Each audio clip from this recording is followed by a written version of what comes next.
They trying to tell me D Rose is not a Hall of Famer. Let's get to it. A respected formula to project Hall of Famers, and Derrick Rose has a 10.5% chance. Karl Anthony Towns has a better shot, which means D Rose could be the first MVP not in the Hall of Fame. And that even includes other one-time MVPs like Bill Walton or Willis Reed. But compare their resumes. Bill Walton and Willis Reed were Bill Walton, one-time MVP, two-time champion, one-time Finals MVP, one-time Sixth Man of the Year, two-time NCAA champion, three-time college basketball player of the year, two-time All-Star, two-time All-NBA, two-time All-Defense. Willis Reed, one-time MVP, two-time champion, two-time Finals MVP, seven-time All-Star, five-time All-NBA, one-time All-Defense, and Rookie of the Year in 1965. Derrick Rose, one-time MVP, three-time All-Star, one-time All-NBA, Rookie of the Year in 2009, two-time FIBA World Champion, World Cup gold medalist, and one-time NCAA runner-up. best player on championship teams, Finals MVP. Walton also won 3 college MVPs and 2 national titles. Reed was All-NBA 5 times. Can you believe after D Rose won his MVP, not even a third-team All-NBA? It was the shortest peak ever. Is that worthy of the Hall of Fame? Well, you have to remember what the NBA was like during his MVP year. Rose was drafted 3 years earlier to his hometown Bulls. He came from the South Side, poverty, violence. Chicago jumped from number 9 to the number 1 spot to get him. There was a 1.7% chance of that happening. Felt like destiny. Derrick was a reminder to kids, like, you don't have to be defined by where you come from.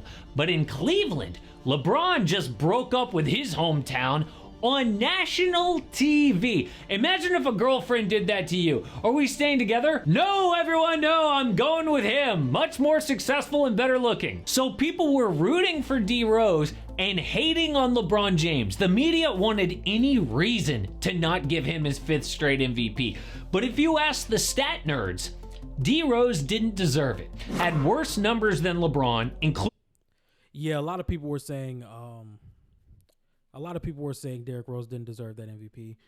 There's a lot of guys that were injured in that season. I think Carlos Boozer missed more than half the season. I think Joakim Noah missed more than half the season. Keith Bogans was their starting 2 guard. I think Derrick Rose deserved it, man. I think he deserved it because this is the best comp that he had that year. I think 3rd in MVP voting that year was Dwight Howard. So advanced stats. I think plus the Bulls were the number 1 took a team that his 2nd or 3rd best player was out for half the season. They won 60 games. They were the best team in the NBA record wise, and Derrick Rose was at the helm. And at him being 22 years old, I think that fits the NBA's narrative, and I think he deserved it. I mean, I'm not going to say that my Chicago bias isn't playing a factor in this, but I definitely think Derrick Rose deserved it, man. It is what it is. Fits. All Derrick had to do was be decent, and his team got wins. So in the playoffs, LeBron guarded D Rose. Miami easily won in 5 games. But Derrick won. It doesn't matter what they say. And he got there in year 3. That would be like Paolo Banchero winning the MVP this coming year, or Chet Holmgren winning MVP technically. So the next year, he could prove all his haters wrong. Bulls, 1 seed again, but in the first playoff game, he tore an ACL. And for how loved D Rose is now, people forget how then they turned on Rose. A Bulls reporter even said, from a PR standpoint, I don't know if I've ever seen a situation as mishandled as Rose's ill-fated return season. It was a full year after the injury. Team was battling for the playoffs, but Derrick still wasn't playing. Why not? Why is he in a suit on the... hurt, man. Because he was hurt. I'm telling you, Chicago will switch on you so fast, bro. They will switch on you so fast. Like, people really were trying to say that, oh, Derrick Rose isn't playing. Is he really down for Chicago? Does he really want to be here? Of course he wants to be here. Of course he wants to be here. I hate that. I hate that. I hate that. I hate that. Healthy, apparently, while we need him. The truth is, Derrick wasn't 100%, but instead of having his back, the Bulls leaked to the media that team doctors had cleared him. This wasn't their fault. So with the whole city hating on him, Derrick rushed back and got injured 10 games later. After that, never the same. So a lot of people call him the biggest what if of all time. How many more MVPs? Where would he rank in all-time point guards? But what about his whole team? I mean, 1 year later, they would replace Keith Bogans with young Jimmy Butler.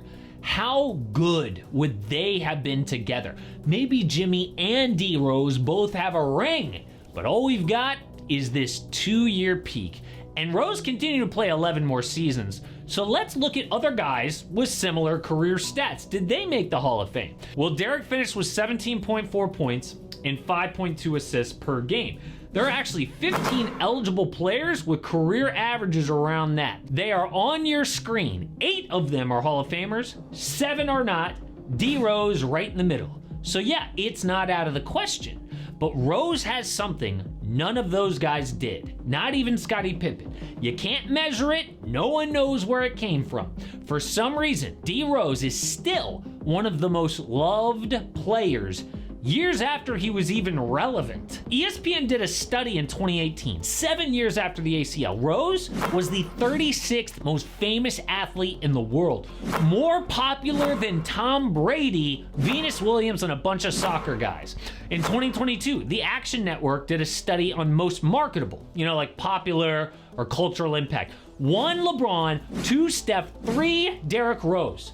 Number 3 in 2022. How is that possible? You know what happened? It was that 50-point game. It was that 50-point game. I literally almost cried watching that game. Especially Chicago, man. Just being from Chicago, bro. I wanted to see Derrick Rose succeed so bad. Like, I wanted to see that ring. That's all I wanted to see him do. Like, Derrick Rose could never make me hate him. Never. He'll never make me hate him. From other players. I was like, bro, I played with a lot of great players. Derrick Rose during that time was probably the most talented player I ever played with. Yeah, I mean, at 23 too. Think about that. At just starting. At 23, man, yo, this dude was ridiculous. And Rip Hamilton.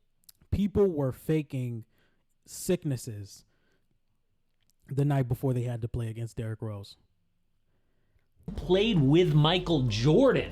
Now this was Wizards MJ, but still, every player talks like that. So why is he so popular with players and fans? Even though he had one huge moment after the ACL, that regular season 50-piece. You could say it was his talent or his personality, but I've got a theory that explains it all. And when you hear this theory, it makes perfect sense. Some people say it's just the Bulls. I mean, if you're the first major star for them after Michael Jordan, it means a lot. Others say it's his story. He came from nothing, youngest MVP, tragically injured. Then we saw his emotional reaction when the Bulls gave up and traded him. You serious?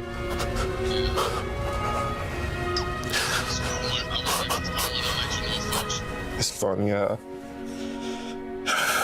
everything plays out. And after all that, when he came to terms with his career, Derrick never acted like a victim. And he had every reason to feel sorry for himself, but he didn't. That is inspiring.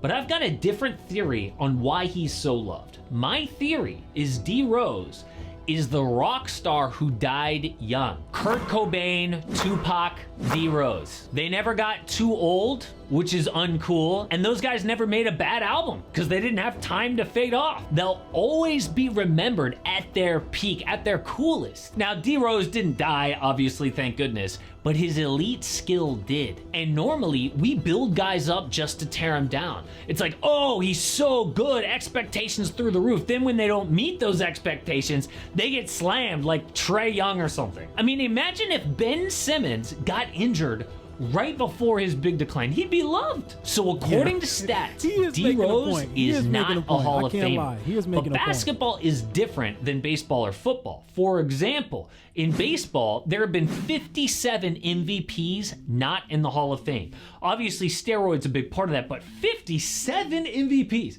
For the NFL, it's 14 MVPs not in the Hall. But in basketball, it's 0 because the standards are lower. Who votes on this is 24 people on a committee.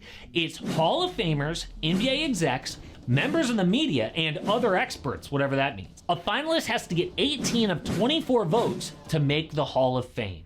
And I think every player and media member will vote for D Rose because they love him. I'm not sure about the execs or the experts, but it only takes a few. So while I don't think he gets in on the first ballot, D Rose will absolutely be a Hall of Famer because you can't tell the story of the 2010s without D Rose's short prime. But one of the most famous basketball players now is actually female. It's Caitlin Clark.